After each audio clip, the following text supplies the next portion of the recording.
Gnars Barkley. Gone Daddy Gone. Polttaako pojat Barkleet? Yleäks iltapäivä. Se on ihan eri nykyään, se nimi. Ai niin joo. Mutta silloin ennen kuin se vaihtui. Mitähän kentin jätkät sitten? En tiedä. London hombres ganan, con hombres como han.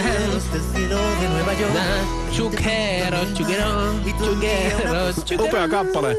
Fran Perea, Uno mas uno son siente, ja meillä on täällä lukuisia kommentteja kappaleesta. Mikko tien päältä lähestyy mahdottoman mukavalla viestillä Jonni joutavaa paskaa. Onko rytmiparametrin tarkoitus vain viihdyttää juontoja, häväistystä ja törkeilyä sisältävillä tekstiviesteillä, kysyy Simoselta Tampereelta. No, siihen se on vähän mennyt.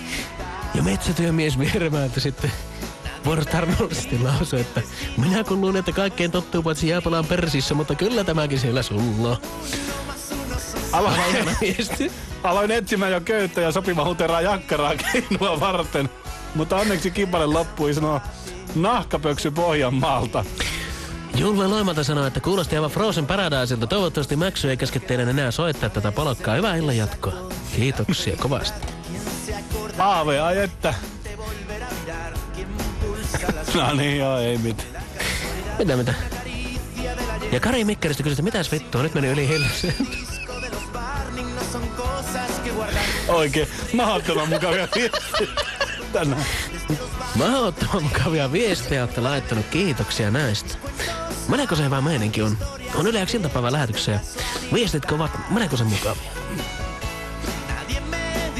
Markku Äsjöltä kiitos viestistä. Ei ehkä terävintä kärkeä Markun tuotannossa, mutta silti. Mikä oli tämä numero? 22. Ylittää juuri tämän rajan.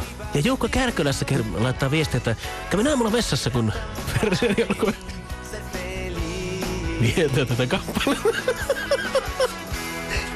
Ei pysty lukemaan enemmän, kiitos. Ei. Kiitos. Kyllä Yleksan kuulija saa arvostaa espanjalaista musiikkia. Eikö täällä ole italialaista? Ei, kun tää on Espanja. Okei.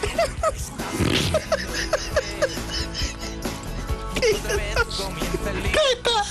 Oli hyvä. Ai.